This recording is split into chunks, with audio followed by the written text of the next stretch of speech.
Assalamualaikum warahmatullahi wabarakatuh. Jumpa lagi di channelnya Heri Bimatrans Pemalang, Jawa Tengah ya. Channel yang membahas seputar transportasi darat, khususnya travel, truk, dan pariwisata serta kuliner ya teman-teman ya. Teman-teman semua mohon bantuannya support channel kami.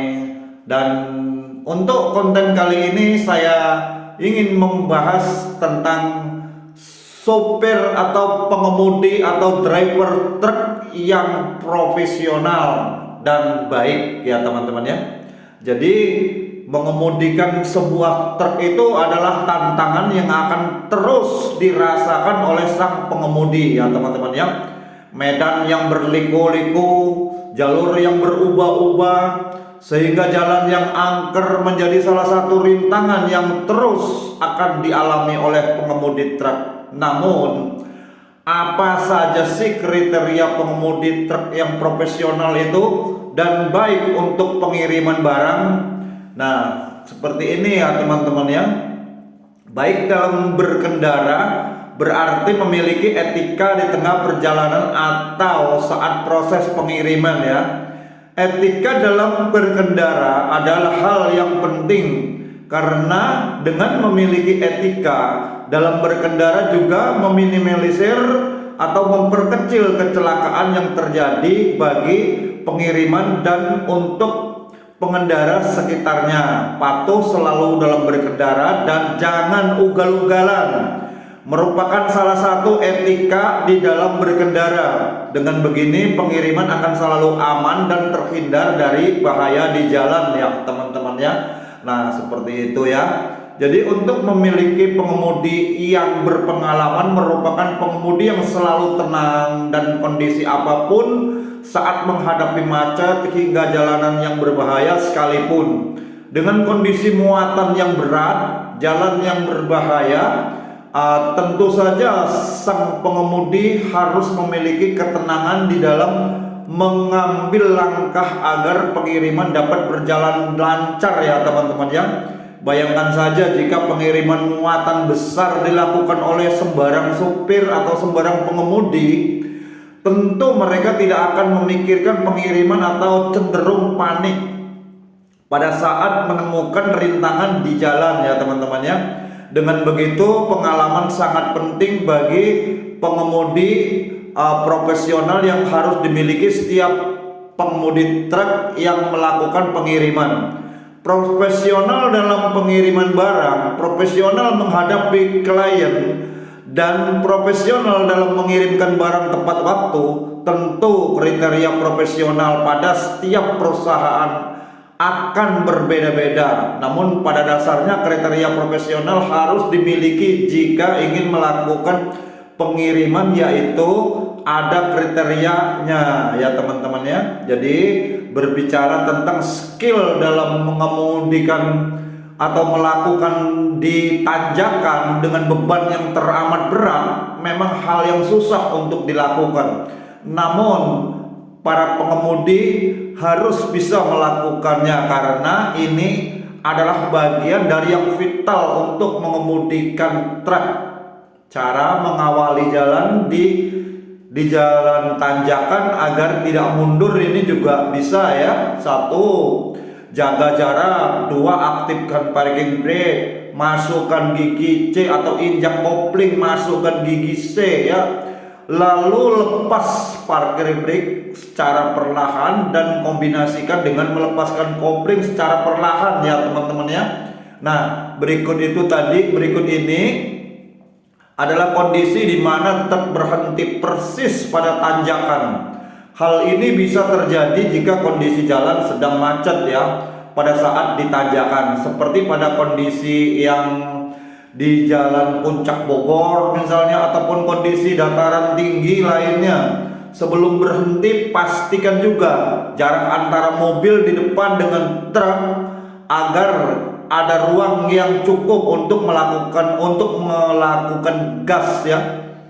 Untuk mobil yang di belakangnya juga bisa mereka akan memberikan jarak pada truk di depan agar mereka tidak terkena tabrakan akibat mundurnya truk. Jadi di dalam kondisi ini diperlukan ketenangan agar dapat mengambil langkah di atas dengan cepat ya teman-teman ya. Dan ini juga caranya mengatasi turunan dengan muatan yang berat ya teman-teman ya. Semakin besar berat dari muatan yang dibawa, tentu akan semakin sulit ya teman-teman ya. Jika jalan yang dilalui mempunyai turunan yang sangat tajam, sang pengemudi harus tahu apa yang harus dilakukan. Mereka yang dilakukan untuk menanggulangi hal ini. Berikut ini saya informasikan cara-caranya saat mengatasi di turunan dengan muatan yang berat ya teman-teman ya. Biarkan transmisi di posisi 3 jika keadaan lancar dan di posisi gigi 2 jika jalan padat. Hal ini dilakukan agar rem tidak terus digunakan untuk menghindari adanya panas pada rem truk ya teman-teman ya. Dan juga perlu menjaga jarak ya, sebab sistem pengereman yang mendukung untuk memanfaatkan tekanan gas ya buang dari mesin yang disumbatkan di dalam pipa knalpot. Biasanya exhaust blade itu sendiri akan muncul secara otomatis jika gas dan kopling dilepas ya, bisa bunyi cus seperti itu ya teman ya, bunyinya ya seperti itu. Jangan pernah melakukan rem mendadak, jangan pernah membelokkan setir secara tiba-tiba. Semakin berat muatan yang dibawa, semakin tidak stabil truk pada saat berjalan ya teman-teman ya.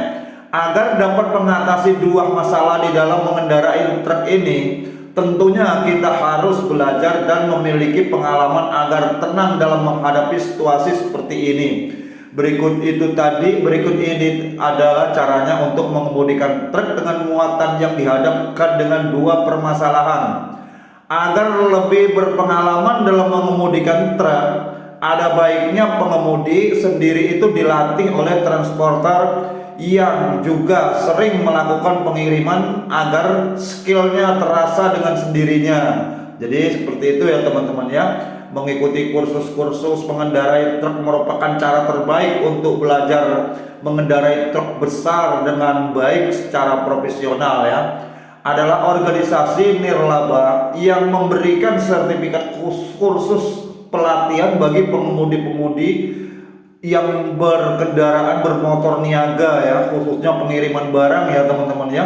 Di Indonesia ini sendiri pelatihan dan sertifikasi truk dapat ditemukan oleh beberapa perusahaan truk yang juga lembaga seperti contohnya PT Karya Masker ya, Mandiri Indonesia yang menyelenggarakan pelatihan ketiga operator alat-alat berat khususnya trailer, truk, dan yang dirancang untuk memenuhi kebutuhan operasional perusahaan ya, seperti itu ya teman-teman ya. Tidak ketinggalan juga PT Hino Motor Sales Indonesia juga mengadakan pelatihan teknik pengemudian pinter alias smart driving, itu juga ada teman-teman ya. Jadi pelatihan-pelatihan yang diberikan bagi para pengemudi itu dimulai dari pengenalan kendaraan hingga perbaikan ringan. Tujuannya agar setelah mengikuti pelatihan ini, para pengemudi bisa meningkatkan kinerjanya di dalam mengendalikan kendaraan yang terkait keselamatan untuk menghindari terjadinya kecelakaan seperti itu ya teman-teman ya. Tentu untuk menjadikan seorang pengemudi truk yang profesional dan berpengalaman, selalu ada jalan yang bisa kita tempuh. Semakin profesional kamu melakukan pengiriman barang, tentu semakin tinggi penghasilan yang akan kamu dapatkan, serta juga perusahaan akan banyak mempercayakan pengiriman kepada Anda sehingga menambah pundi-pundi keuntungan bagi sang pengemudi yang memiliki predikat profesional ya teman-teman ya. Jadi seperti itu ya, misalkan ya kayak pengiriman kargo merupakan perusahaan logistik yang memiliki driver-driver berpengalaman juga handal, itu pengiriman barangnya memang dilakukan dengan cara seperti itu ya teman-teman ya. Jadi bukannya saya ini terlalu banyak memberi istilahnya tuh sok pinter kepada teman-teman, itu ya tidak. Ini hanya sebagai motivasi kita selaku profesi pengemudi yang agar kita tidak susah di jalannya ya, karena kita sudah berpengalaman dan profesional dalam mengendalikan segala-galanya, khususnya truk yang bermuatan barang ya teman-teman ya, dan pengiriman barang ke seluruh Indonesia. Oke, saya cukupkan sampai di sini dulu. Terima kasih.